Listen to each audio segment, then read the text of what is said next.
Brought to you by TechnoSpark 20 series smartphones. I'm superhuman.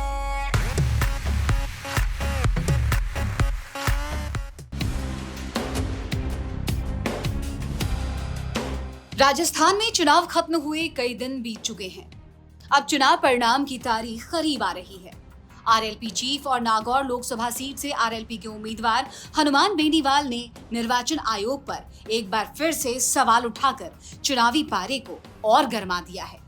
Hanuman Beniwal ने कहा है कि उन्हें अब तक मतदान के आंकड़े नहीं मिले हैं।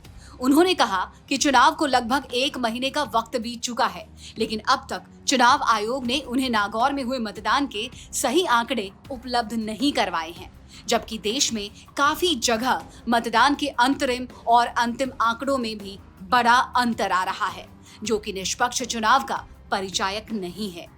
हनुमान बेनीवाल ने कहा है कि उन्होंने खुद जिला निर्वाचन अधिकारी को नागौर लोकसभा के बूथवार हुए मतदान के वास्तविक आंकड़े लिखित में मांगे थे। इसको लेकर राज्य निर्वाचन विभाग को भी पत्र लिखा था, लेकिन आज तक इस बारे में उन्हें किसी तरह की कोई सूचना नहीं देना लोकतांत्रिक व्यवस्था के लिए दुर्भाग्यपूर्ण है। बेनीवाल ने कहा है कि चुनाव लोकतंत्र को सशक्त करने के लिए होते हैं, जिसमें मतदाता अपनी मर्जी से अपने उम्मीदवार का चयन करता है, लेकिन मतदान के आंकड़े ना उपलब्ध करवाना किसी और बात की ओर इशारा कर रहा है।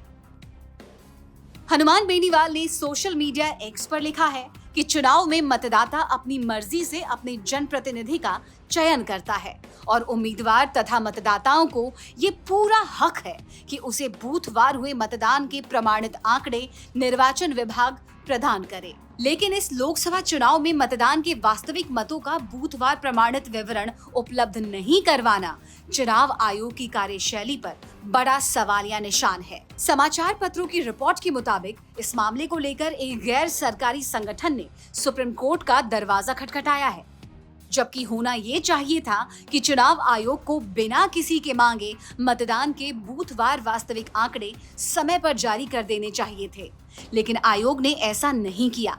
मतदान के अंतरिम और अंतिम आंकड़ों में अंतर पर निर्वाचन आयोग को सार्वजनिक रूप से अपना स्पष्टीकरण रखना चाहिए और प्रत्येक लोकसभा के उम्मीदवारों को बूथवार हुए मतदान के प्रमाणित आंकड़े उपलब्ध कराने चाहिए।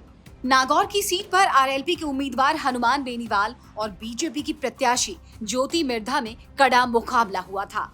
हालांकि दोनों ही नेता अपनी अपनी जीत के दावे कर रहे हैं। अब 4 जून को जब रिजल्ट आएगा तब पता चलेगा किसके दावों में कितना दम था। ब्यूरो रिपोर्ट, राजस्थान तक।